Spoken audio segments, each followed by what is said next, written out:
नमस्कार दोस्तों, स्वागत है हमारे यूट्यूब चैनल समृद्धि में। दोस्तों, आज मैं इस वीडियो में आप लोगों को एक शाम के समय की कुछ की गई गलतियों के कारण जिससे आप लोगों के घर में पूजा पाठ फलीभूत नहीं होता है, या फिर आप लोग कहीं भी पूजा पाठ कर लेते हैं, कितना भी तीर्थ पूजा करते हैं, आप लोग को फल नहीं मिलता है।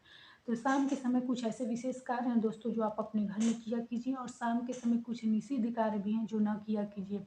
यदि इन कार्यों को करेंगे तो देवता के साथ साथ पितृ भी रुष्ट होते हैं, क्योंकि कहा जाता है कि शाम के समय पितृ आपके चौखट पे बैठे रहते हैं। तो यदि आप लोगों के घर ये सब कार्य होते होंगे तो निश्चित रूप से ध्यान दीजिएगा दोस्तों, इन सब कार्यों को नहीं किया जाता है। कुछ अपने पुरखों द्वारा भी ज्ञान लिया जाता है और ध्यान दिया जाता है कि क्या क्या कार्य ऐसे थे जो हमारे पूर्वज करते थे, क्योंकि पहले का जीवन ऐसा नहीं था। जितनी कठिनाईपूर्ण जीवन अब हो गई है उतना पहले का कठिनाईपूर्ण नहीं था। पहले के लोग शांति से रहते थे, शांति के विचार के रहते थे और शास्त्रों द्वारा बताए गए नियमों का पालन करते थे। आज के लोग भाग दौड़ की दुनिया में या फिर जैसे भी हो एडवांस दुनिया में लोग इन सब छोटी छोटी चीज़ों का ध्यान नहीं देते हैं, और इसीलिए लोगों का जीवन हम देखते हैं कि कमाई भी होती है तो व्यर्थ का भाग दौड़ रहता है, व्यर्थ का खर्च भी रहता है। ऐसा होता है कि महीने जाते जाते उनको कर्ज भी लेना पड़ता है। मैंने कई ऐसे बड़े बड़े लोगों को देखा है कि कमाई भी खूब रहेगी और कर्ज भी खूब लिया जाएगा। तो आखिर कमाई जाती कहाँ है? तो कमाई कहा जाता है कि पानी की तरफ बहने लगता है, और वो अनायास ही आपके घर में धन आने से पहले वो रास्ता भी बनाया रहता है जाने के लिए। तो ये सब समस्याएँ आती हैं जीवन में दोस्तों। तो एक बार मैं जो आप लोग को कार्य बता रही हूँ, जैसे सुबह के कार्यों को आप लोग गाँठ बाँधे हैं, मैंने आप लोग के लिए वीडियो भी चेकआउट कर लीजिएगा, वीडियो भी डाल रखी है। उसी तरह शाम के भी कुछ नियम होते हैं दोस्तों, जो रात्रि बेला आने के पहले आप लोग को समाप्त कर लेना चाहिए। तो चलिए वीडियो को आगे बढ़ाते हैं दोस्तों। आज कुछ तबीयत ठीक नहीं है, लेकिन आप लोग को कुछ महत्वपूर्ण जानकारियाँ देनी थी, तो बता देती हूँ। और हाँ दोस्तों, यदि आप लोग की कोई समस्या हो तो निश्चित रूप से कमेंट बॉक्स में लिख करके पूछिए। हम जल्द से जल्द उसका समाधान करने की कोशिश करेंगे अपनी ज्ञान क्षमता के अनुसार। और अच्छी लगती तो एक लाइक किया कीजिए, अगर चैनल पे नए हैं तो चैनल को सब्सक्राइब किया कीजिए, ताकि आप लोग को वीडियो के नोटिफिकेशन मिलते रहें। दोस्तों, सबसे पहली चीज़, शाम जैसे ही हो गोधूली बेला से भी थोड़ी पहले आप अपने घर में झाड़ू लगाया कीजिए, क्योंकि जिस प्रकार से सुबह में आप अपने घर में झाड़ू लगाते हैं, आप लोगों ने देखा होगा यदि गांव से जुड़े होंगे तो, कि शाम के समय भी घर में झाड़ू लगाया जाता था। शाम के समय लक्ष्मी का पृथ्वी पर आती है। कहा जाता है कि हर घर में जाती हैं और जो घर उनको अच्छा लगता है उस घर में वो वास करती हैं। तो इसलिए आप अपने घर में शाम के समय न भी गंदा रहे तो ज़रूर झाड़ू लगाया कीजिए और थोड़ा-सा पानी छिड़क दिया कीजिए।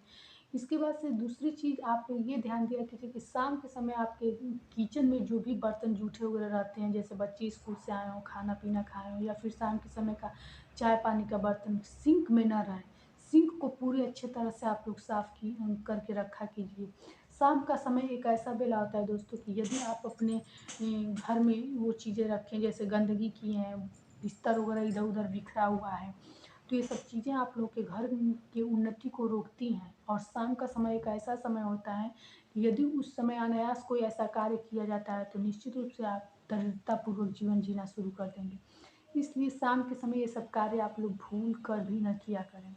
शाम के समय झाड़ू वगैरह लगा के साफ-सुथरा हो करके, और यदि आपके घर में बाधा हो तो भी, नहीं है तो भी, पूरा घर कोशिश करें। अब मैं ये तो नहीं कहूँगी कि जो लोग जॉब पे गए हुए हैं, बाहर गए हों, उनको भी बुला लिया कीजिए, लेकिन जितने लोग उपस्थित हों, एक आरती कोई अपने इष्ट देव की चुनिए, और घंटी, शंख, ताली के धुनी के साथ-साथ इस आरती को पूरे तेज-तेज स्वर में कीजिए। कितना भी बड़ा परेशानी रहेगा, समृद्धि का यह आप लोगों से वादा है, कितनी भी आप लोग के घर में दिक्कत होगी, निश्चित रूप से समाप्त हो जाएगी। आप लोग 6 महीने तक इस चीज़ को करके देखिए दोस्तों। इतनी शक्ति है कि शाम के समय यदि कोई भी ओम जय जगदीश या जय गणेश सेवा या शिव जी की या दुर्गा जी की कोई भी एक आरती चुनिए, और ताली, शंख और घंटी की धुनी के साथ-साथ यदि आरती होने लगे, 6 महीने में, मेरी वीडियो यहीं पे है दोस्तों, निश्चित रूप से आपका परिवार सुधरने लगेगा। कितनी भी बड़ी परेशानी होगी, चाहे आपके घर में संतान बाधा हो, बाल बच्चों की शादी नहीं होती हो पितृदोष की वजह से, या फिर से आप लोग के घर से देवी देवता रुष्ट हो गए हों, लक्ष्मी रुष्ट हो गई हों, कारोबार में उन्नति नहीं होती हो, जितनी भी समस्याएँ रहेंगी, अनायास आपके घर से पैसा बह रहा हो, निश्चित रूप से सारी समस्याएँ समाप्त होकर के आपका जीवन एकदम सरल तरीके से जीने लगेंगे। इतनी शक्ति है इस उपाय में। ये चीज़ किया कीजिए। शाम के समय महिलाओं को मैं विशेषकर कह रही हूँ कि आप लोग साफ-सुथरा वस्त्र पहन कर के बाल वगैरह अच्छे से कर लिया कीजिए। क्योंकि मैंने अपनी कई वीडियो में ये चीज़ बताया है कि शाम के समय महिलाएँ घर की ज़रूर लक्ष्मी का रूप हम लोग को दिया गया है, और हम ही लोग खराब से रहेंगे तो सोचिए कि हमारे जीवन में पति यदि कुमार्ग पे थोड़ा चले तो पत्नी चाहे तो घर को स्वर्ग बना सकती है, लेकिन यदि पत्नी ही दरिद्रता की तरह रहने लगे तो निश्चित रूप से उस घर की उन्नति कभी नहीं होगी। इसलिए शाम के समय जितना अच्छा साफ-सुथरा होकर के श्रृंगार करके आप लोग रहा कीजिए। और ये समय क्या होता है दोस्तों, थोड़ी खाली रहती है, तो महिलाएँ सोचती हैं कि पास-पड़ोस में दीपक की तरह जला कर के जाकर बैठें। तो ये गलती आप लोग ना करें। आप लोग घर की लक्ष्मी शाम के समय अपने घर में रहने की पूरी कोशिश किया कीजिए। पास-पड़ोस में ना जाएँ, इससे ऐसे में आप लोग के घर लक्ष्मी आएँगी और नाराज़ होकर के चली जाती हैं। कहा जाता है कि जिस घर की महिलाएँ घर में ना रहें, तो वहाँ आके लक्ष्मी बैठेंगी नहीं ना। शाम के समय अपने घर में आप लोग कोई भी भजन ज़रूर लगाया कीजिए, आधा घंटा, पौन घंटा तक अपने घर में भजन ज़रूर बजाया कीजिए। ये छोटे-छोटे कार्य जो मैं आप लोग को शाम के समय के बता रही हूँ दोस्तों, इसमें आप लोग का ना कोई पैसा लगेगा, ना मेहनत, लेकिन अगर आपके घर में परेशानी होगी, तो निश्चित रूप से ये सब कार्य आप लोग कीजिएगा। ये कोई जादू टोटका नहीं है, लेकिन 6 महीने के अंदर आप अपने घर का आज से और इस 6 महीने के बाद तक का जीवन अनुभव कीजिएगा, कितना कुछ बदल गया रहेगा। सत्कर्म हमारे जीवन में चाहें तो बड़े से बड़े परेशानी को भी काट सकते हैं, लेकिन सत्कर्म करेंगे तब ना। आजकल तो शॉर्टकट की स्थिति हो गई है दोस्तों। लोग सोचते हैं कि कोई ऐसा पूजा बताएं जिससे हमारी समस्या तुरंत छूमंतर हो जाए। पूजा भी होती है दोस्तों, लेकिन जितना सतमार्ग में शक्ति होती है, सतमार्ग मतलब कि अच्छे कार्य के द्वारा आप अपने घर की परेशानियों को काट कर आप अपने संतान की भी उन्नति करा सकते हैं। लेकिन जो चीज़ आप पूजा पाठ या तंत्र मंत्र के द्वारा आप लोग खत्म करेंगे, वो चीज़ें फिर निरंतर वापस आती हैं। ये इसमें कोई वो नहीं है। क्यों कहा जाता है कर्मकांड दो धारी तलवार होता है, एक तो लेता है, दूसरे तरफ से देता है। तो इसलिए यदि आप लोग इन छोटी-छोटी कार्यों को करके अपने जीवन में उन्नति करेंगे, अपने बच्चों का भाग्योदय करेंगे, अपने जीवन में आगे बढ़ेंगे, तो इसका सुख आपकी आने वाली पीढ़ी भी भोगेगी। और जो कार्य आप लोग करते हैं, कोशिश किया कीजिए। मैं आप लोग को एकदम गृहस्थ जीवन से जुड़ी हुई सच्चाई बताती हूँ, ना कि आप लोग को मैं ज्योतिष शास्त्र उपाय के द्वारा आगे बढ़ाना चाहती हूँ। और ये चीज़ें आप अपने बच्चों को भी सिखाएँ। अगर आप लोग के बच्चे बाहर वगैरह पढ़ते हैं, वो आएँगे घर में ऐसी सब चीज़ों को देखेंगे दोस्तों, तो निश्चित रूप से उनके जीवन में भी वो भी ये चीज़ सीखेंगे और अपने जीवन में करेंगे। और ये छोटी-छोटी चीज़ें आप लोग समझ लीजिए कि आपकी जीवन सुधार देंगी।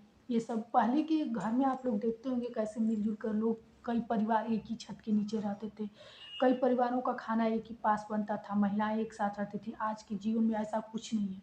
लोग अकेले रहना चाहते हैं, एक छत के नीचे एक परिवार रहता है। ये सब क्या है? ये सब मानसिक विकार ही तो है। ये सब बुद्धि की गलती तो है कि लोग एक-दूसरे को देखना पसंद नहीं करते। सबकी छोड़िए, बच्चे हैं, अपने माँ-बाप तक को आज के जीवन में एडजस्ट नहीं कर पाते हैं। तो आपके जीवन में पारिवारिक सुख भी बना रहे, पारिवारिक सुख शांति बनी रहे, उन्नति बनी रहे, इसके लिए सत्कर्म करेंगे तो निश्चित रूप से आपके आने वाले बच्चे भी अच्छी बुद्धि के होंगे और आपके जीवन में सदाचारी संस्कार बना रहेगा, तो आपका जीवन में कोई भी प्रकार का ग्रह बाधा नहीं आएगा। सालों से आप लोग पूजा पाठ करते हैं, कहते हैं कि हमको फल नहीं मिलता है, पूजा जाप कराते हैं, फल नहीं मिलता है। आप लोग को डेली के जीवन में, जो हमारे गृहस्थ जीवन में हर क्षण के लिए एक नियम बनाए गए, उस नियम को आप लोग पूर्ण कीजिए, निश्चित रूप से आपका जीवन सुधर जाएगा।